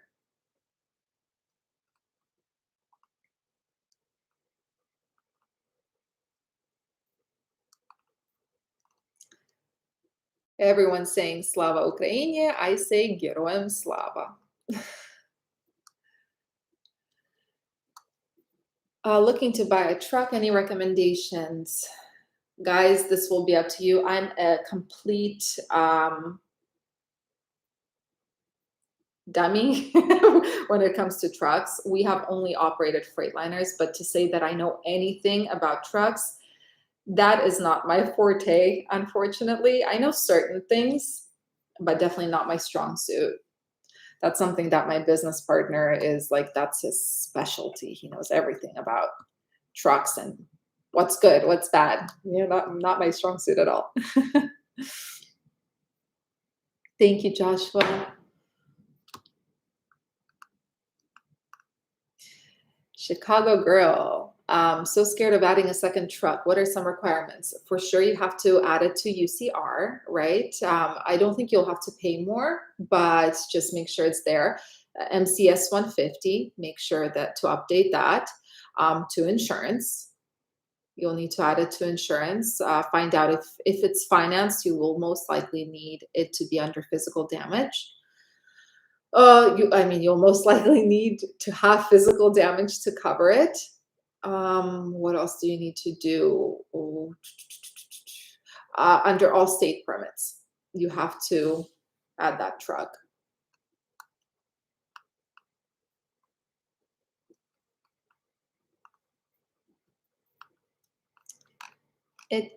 What happened? It just skipped like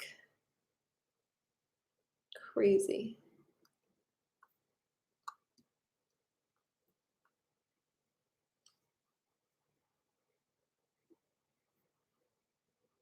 Ace Transport. Yeah, truck stop. I guess they don't offer that free version. Yeah, I don't know. I don't see.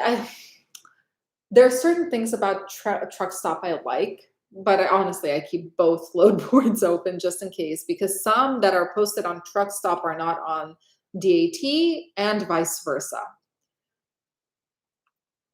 Thank you, Wally. See? Hi, Derek.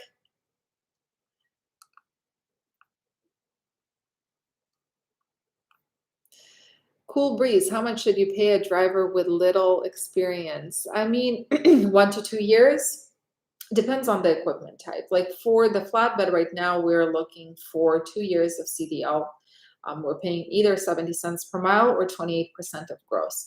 But it is my belief that you have to, obviously, you have to keep in mind, you have to make money as a company, but also don't try to lowball your potential team members, because without them, you ain't going anywhere. You need them, right? Team members are important. Thank you, Scott. I appreciate that. There's a current recall on 2019 and 2021 Freightliners, 2019 to 2021. I need to look into that.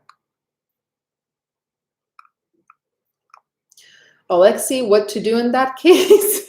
If my boss wants me to work hard, but I want to relax in Hawaii. I don't know. Let's see. What time is it? Oh, okay. We still have 13 minutes. Do I use Sonar on my market reviews? Yeah, most market videos, they have Sonar charts and everything. Sonar has so much data. I really, really like Sonar.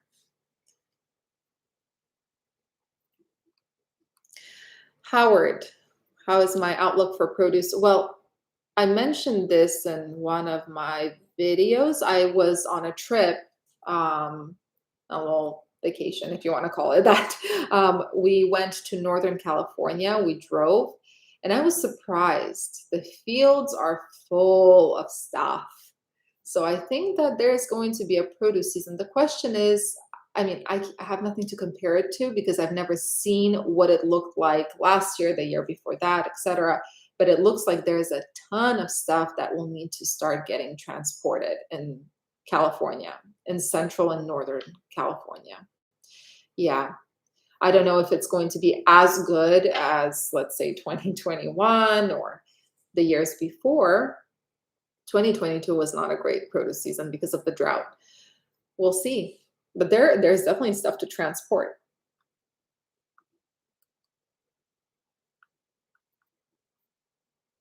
The trucks we ordered, did you spec them differently for flatbed? We did not. We did not spec them differently at all.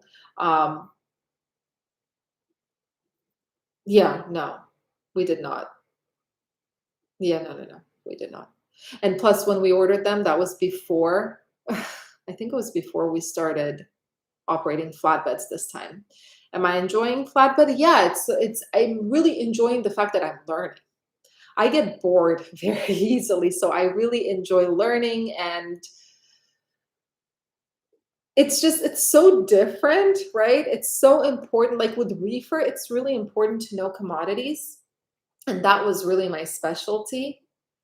I knew exactly what needs to happen based on the commodity that we transport. So that's what you need to do with flatbeds. But with flatbeds, it's about securing the load. And it's my job, even though I'm not the one securing it or driving, it's my job to know, to give as much information as possible to my business partners or to the team member to explain what to expect, right?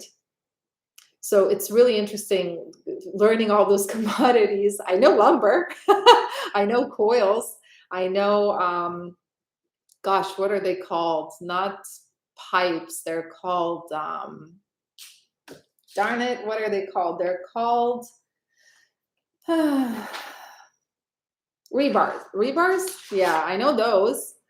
But yeah, learning the commodities is interesting. I always have to search it up.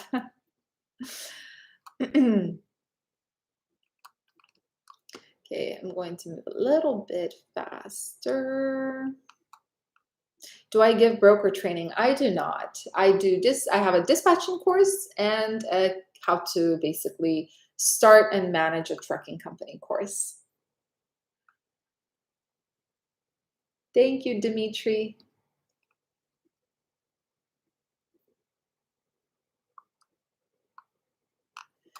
Oof, where did we go? AJ Franklin, spot market, and we may rent either a flatbed or reefer trailer until we're able, and you're doing your own dispatching. Got it. You had a question there that, again, I'm sorry, there's so many comments coming through that it slips out of my mind. Um, do you want to email me, talkabouttrucking@gmail.com? I find it's much easier to give like a concise answer when I need, yeah, please. um, except TQL, which broker gives loads to new MC? I believe Uber still does, but Uber's on my crap list. Can't stand them. Although they do pay really quickly without a fee.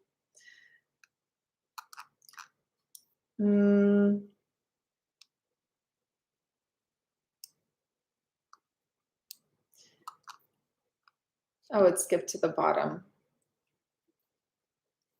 Oh, thank you, Brian. I appreciate it. Do we have to renew every year the BOC3? It depends on who you got the BOC3 from, right? So, some BOC3 providers require renewal every year. We have one like that. Some they don't require, like legally, you're not supposed to renew it unless there's a change. But yeah, certain BOC3 providers do require renewal every year. Is it okay to email me? Absolutely. Talkabouttrucking@gmail.com. Nikolai, link to the course is if you go to truckingmadesuccessful.com. It's my website. You'll see the dispatching and the carrier course there. I'm sorry. Let me just go up again because I skipped a bunch of questions because the chat skipped. And now I don't know where I was. Oh, broker training. Okay, see that. Let's see.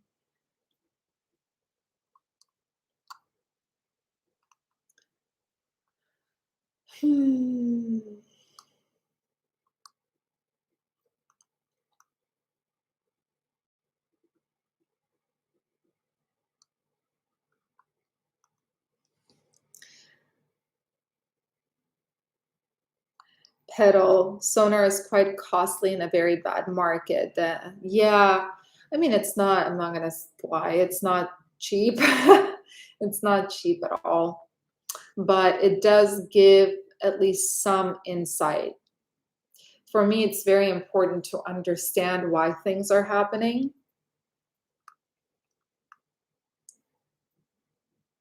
Does cover wheel monitor distance? Distance, I don't know. They do cover the speed. They monitor the speed.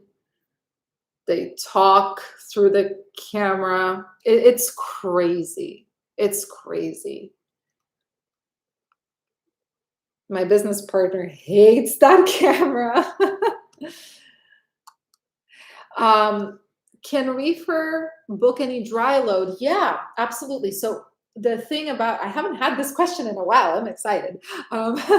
Reefers can haul dry van loads, but not every dry van load can go on a reefer. Usually what will happen is on the load board, you will see a load posted for either van or reefer. Those are the ones that you can book. The reason is the reefer has smaller, the inside of the trailer is smaller because of the insulation.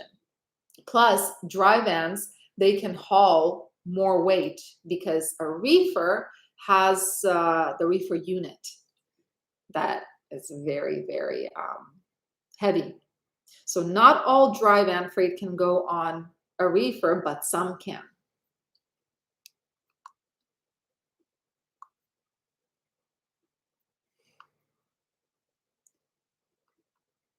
Rusty, good luck.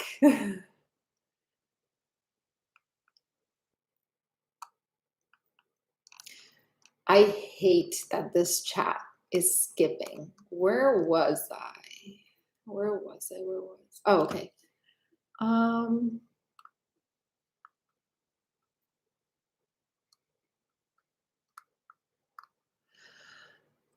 Wheel burner with 25% reduction in available freight. They're predicting over the next 10 months. Do you think it will be profitable using the spot market? That is a good question. I don't think the spot market will disappear.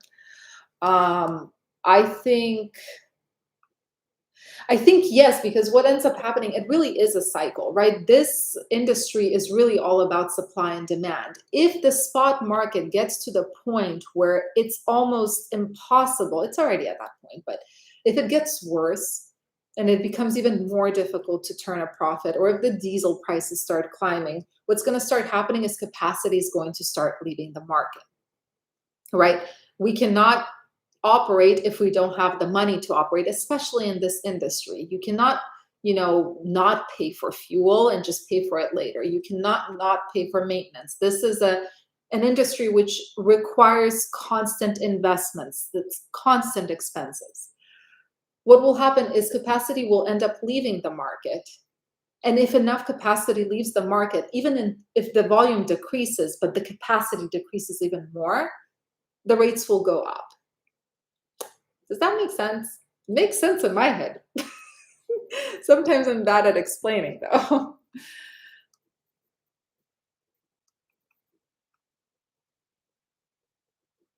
Do I normally dispatch flatbeds to the same shipper going to the same destination? No. So I try to keep in certain market areas because I know that they're better than others, but it's all about rate, right?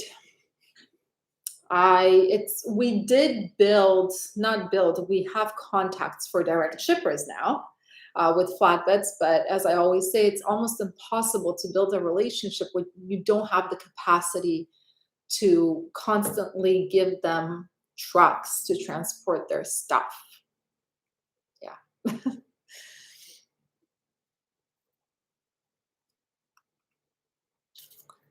Ben, thank you. I appreciate it. Yeah, I try. I'm learning every day.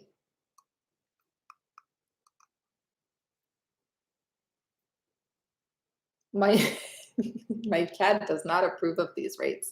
My dogs don't either. What's my honest expectation with dry vans in the coming 3 months? That is a good question. I don't know. At this point, I don't know. What should happen, what usually happens, is that produce season begins and there is an increase in volume and a ton of, of course, reefers start moving all that produce. The rates increase. Dry vans start also moving some produce, especially vented vans. They start moving some produce. So capacity for certain equipment types decreases because they're busy with produce. And shippers who don't ship produce start increasing their rates to entice trucks to take their freight as well, not just produce. This is what usually happens. The question is, will it happen right now? That's the big question. Produce season will happen. I saw it. I see the fields. I see there's stuff to transport, at least from California.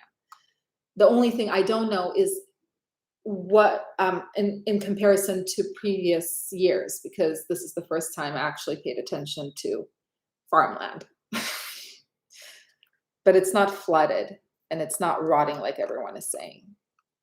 It's completely fine. I included a video in one of my Friday market updates and forecasts. Yeah, I have a video there.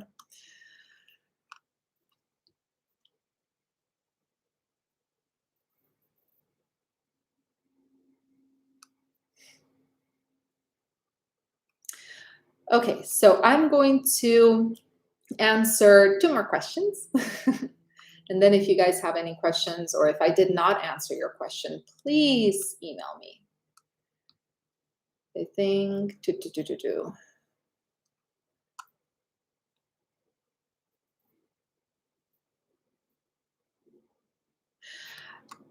I just got my CDL. Where could I start flatbedding?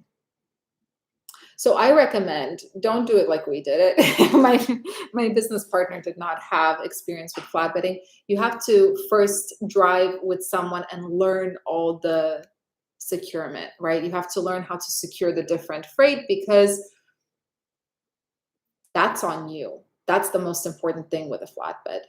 Because if that freight falls off the back of your trailer, you're going to be liable. That's the first thing you need to do is learn. Okay, one more. How long have you been in the industry? Since 2019. Yeah. All right, guys. Well, first of all, thank you to Transport King, as always, for being the sheriff. I really appreciate it. Thank you to you guys for joining me. It's always fun. If I did not answer your question, please email me. And I wish you all a wonderful rest of your Sunday. For some of you, it's already 7 o'clock almost. Yikes. Yeah. Thank you for joining. See you guys in the next video. Bye.